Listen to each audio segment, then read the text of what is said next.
Hello friends. तो जैसे कि प्रेगनेंसी में हमारी बॉडी में काफी सारे चेंजेस होते हैं, तो ऐसे ही एक चेंजेस होता है हमारे हाथ पैर में स्वेलिंग होना। तो इसी में हमें स्वेलिंग किस मंथ से होती है, इससे क्या कारण होते हैं, क्या हमें डॉक्टर से मिलना चाहिए या नहीं मिलना चाहिए, और क्या स्वेलिंग होने का हमारे होने वाले बच्चे पे किसी टाइप का प्रभाव पड़ता है या नहीं पड़ता है। तो आज की इस वीडियो में हम इसी टॉपिक की बात करने वाले हैं। चलिए वीडियो स्टार्ट करते हैं। तो सबसे पहले जानते हैं कि प्रेगनेंसी में स्वेलिंग हमें क्यों होता है और किस मंथ से होता है। जैसे कि प्रेगनेंसी में हमारी बॉडी में काफी सारे हार्मोन्स चेंज होते हैं, तो वैसे ही उसकी वजह से हमारी बॉडी में स्वेलिंग होना एक नॉर्मल सी बात है। ये मोस्टली प्रेगनेंसी के 5th मंथ या 6th मंथ से स्टार्ट होते हैं। अब बात करते हैं कि हमें अगर स्वेलिंग हो रही है तो क्या इसमें कोई घबराने वाली बात है। तो देखिए, प्रेगनेंसी में स्वेलिंग होना एक नॉर्मल है, इसमें कोई घबराने वाली बात नहीं है। लेकिन प्रेगनेंसी में स्वेलिंग होना तो नॉर्मल है, लेकिन अगर ये स्वेलिंग आपको बहुत ज्यादा हो रही हो और किन कंडीशन में अगर ये स्वेलिंग हो रही हो तो इसमें हमें डॉक्टर से मिलना चाहिए। सबसे पहले हम ये जानते हैं। तो अगर आपको प्रेगनेंसी में स्वेलिंग अचानक से बहुत ज्यादा हो रही है, यानी कि आपके हाथ में, पैर में, फेस पे स्वेलिंग अचानक से बहुत ज्यादा हो रही हो, तो उस केस में आपको डॉक्टर से मिलना चाहिए, क्योंकि इसका कारण कुछ और हो सकता है। मे बी आपके शरीर में किसी टाइप का कोई इन्फेक्शन हो सकता है या इससे बच्चे को कोई खतरा हो सकता है। तो अगर आपको स्वेलिंग बहुत ज्यादा हो रही हो तो इस केस में आपको अपने डॉक्टर से जरूर मिलना चाहिए। अब बात करते हैं कि हमें किन बातों का ध्यान रखना चाहिए। तो प्रेगनेंसी में अगर आपके हाथ पैर में स्वेलिंग हो रहे हैं तो ऐसे बहुत सारे कुछ घरेलू उपाय होते हैं जिनको कि हम ट्राई कर सकते हैं। तो नंबर 1 पे आता है कि अगर आपके पैरों में बहुत ज्यादा स्वेलिंग है तो आप हल्के गुनगुने पानी में सेंधा नमक डाल के अपने पैरों को 5 मिनट तक उसमें रख के पैर को अच्छे से पोंछ सकते हैं, जिससे कि आपके पैरों में आराम मिलता है।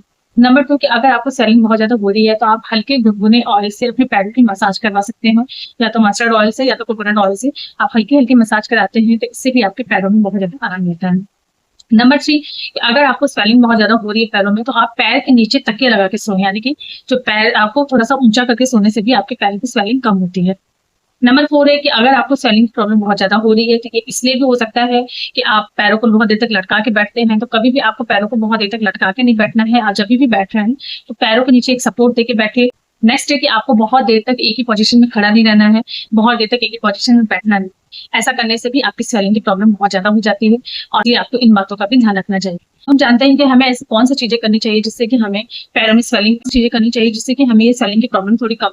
तो नंबर 1 पे आता है कि आपको एक्टिव रहना चाहिए, यानी कि आपको वॉक एक्सरसाइज करते रहना चाहिए। अगर आप प्रेगनेंसी टाइम में बहुत ज्यादा एक्टिव भी नहीं रहते हैं तो इससे भी आपको पैरों में स्वेलिंग की प्रॉब्लम हो सकती है।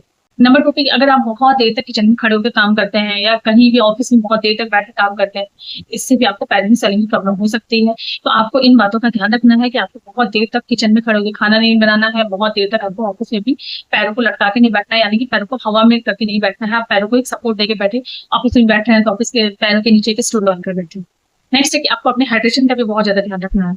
आपको प्रेगनेंसी में डिहाइड्रेशन भी होता है, इससे भी आपको पैरों में स्वेलिंग की प्रॉब्लम बहुत ज्यादा हो जाती है। तो इसीलिए प्रेगनेंसी टाइम में ये बहुत इंपॉर्टेंट है कि अपनी हाइड्रेशन का ध्यान रखें, ताकि आपको पैरों में स्वेलिंग की प्रॉब्लम ना हो। तो फ्रेंड्स, यही सारी चीजें हैं जिन वजह से हमें प्रेगनेंसी टाइम में पैरों में स्वेलिंग हो जाती है। तो आपको इन बातों का जरूर ध्यान रखना चाहिए।